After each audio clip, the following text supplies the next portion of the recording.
குறைந்த விலை நிறைந்த தரம் தங்கள் தேவைகள் அனைத்தும் ஒரே இடத்தில். ஜெயச்சந்திரன். நடிகை அளித்த பாலியல் புகார் வழக்கை ரத்து செய்ய கோரிய நாம் தமிழர் கட்சி ஒருங்கிணைப்பாளர் சீமானன் வழக்கில் இருவரும் குற்றச்சாட்டுக்களை திரும்ப பெறுங்கள் என்று உச்சநீதிமன்றம் வலியுறுத்தியிருக்கிறது.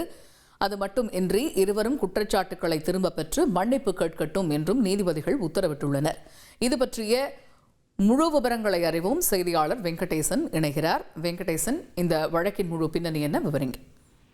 வணக்கம். நடிகை அளித்த பாலியல் புகார் வழக்கை ரத்து செய்ய கோரி சீமான் தாக்கல் செய்த மேல்முறையீடு மனுவை உச்சநீதிமன்ற நீதிபதிகள் B V Nagarathna, R Mahadevan ஆகியோர் அடங்கிய அமர்வு இன்று மீண்டும் விசாரித்தது.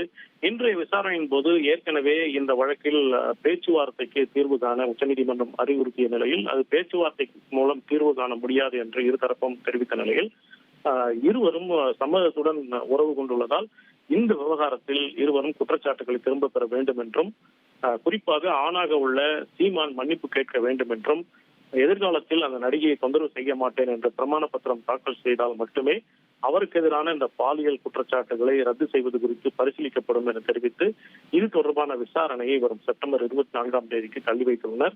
அந்த அடுத்த விசாரணையின் போது சீமான் இது தொடர்பாக ஒரு பிரமாண பத்திரத்தை தாக்கல் செய்து குறிப்பாக மன்னிப்பு கோரும் அந்த பிரமாண பத்திரத்தை தாக்கல் செய்வார் என்று எதிர்பார்க்கப்படுகிறது. தகவல்களுக்கு நன்றி வெங்கடேஷ். குறைந்த விலை நிறைந்த தரம் தங்கள் தேவைகள் அனைத்தும் ஒரே இடத்தில். ஜெயச்சந்திரன்.